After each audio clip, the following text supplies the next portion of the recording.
దశాబ్దాలకు పైగా టీడీపీతో ఉన్న అనుబంధాన్ని, చంద్రబాబు నాయుడు తనకిచ్చిన గౌరవాన్ని తాను ఎప్పటికీ మరువలేనని, తెలంగాణలో టీడీపీని ఆదరించే పరిస్థితి లేకపోవడం వల్లే గులాబీ పార్టీలో చేరుతున్నట్లు టీడీపీ పోలిట్ బ్యూరో సభ్యుడు, ఆదిలాబాద్ మాజీ ఎంపీ రాథోడ్ రమేష్ తెలిపారు. ఈ నెల 29న కేసీఆర్ సమక్షంలో సైకిల్ వీడి కార్యక్రమబోతున్న ఆదిలాబాద్ మాజీ ఎంపీ రాథోడ్ రమేష్తో మా ఆదిలాబాద్ ప్రతినిధి Srinivas face to face. Adilabad జిల్లా రాజకీయాలు రసవత్తరంగా మారుతున్నాయి.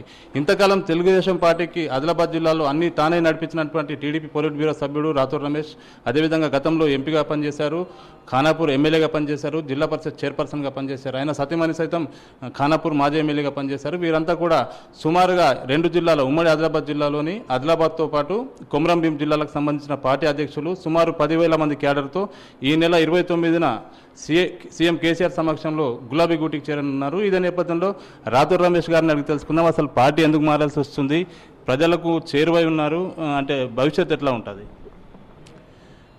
ఈరోజు నేను ఒక స్థాయి నుండి ఎంపీ వరకు పార్లమెంట్లో, శాసనసభలో, తర్వాత జిల్లా పరిషత్లో, తర్వాత జడ్పీటీసీగా తెలుగుదేశం పార్టీతో ఎదిగాను. కానీ తెలంగాణలో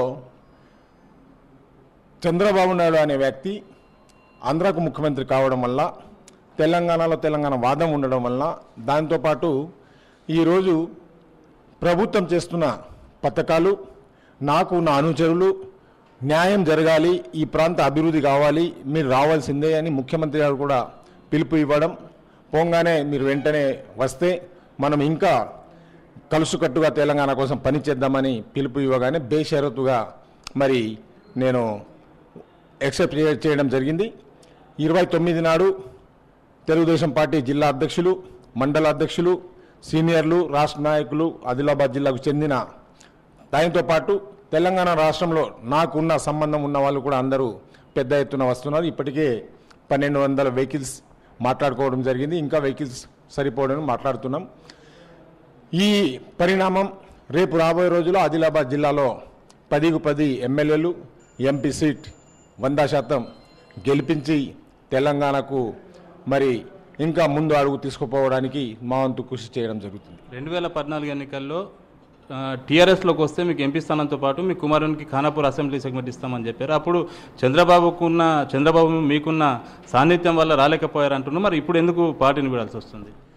ఆ రోజు చంద్రబాబు నాయుడుకు నాకున్న సంబంధాలు చాలా అన్నదమ్ముల సంబంధం ఈ రోజు వరకు కూడా ఉంది. చంద్రబాబు నాయుడు పార్టీ అనేది కాకుండా తెలంగాణ మనుగడ లేదు.